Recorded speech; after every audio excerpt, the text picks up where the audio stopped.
in the context of a regional approach. I will focus on 3 points today.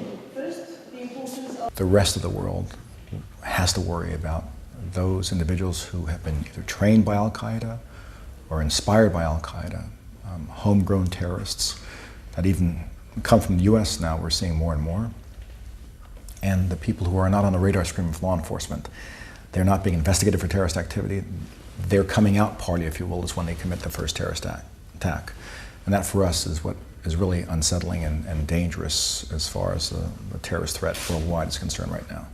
My name is Peter de Buijsen, Director of the International Police Cooperation. An area that, geographic area that ought to concern the world is really Somalia.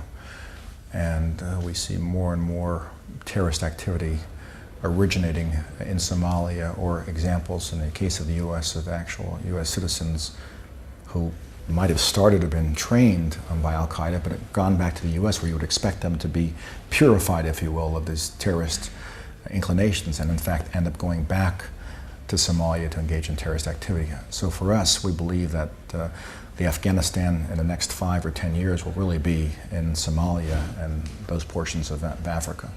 To obtain information on actions carried out by every...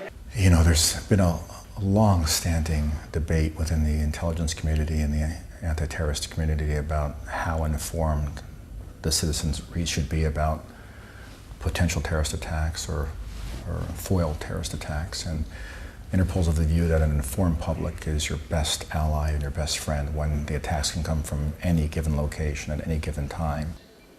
As much as a quarter of the cocaine consumed in Europe is tobacco, and the last speaker before a break. You simply begin by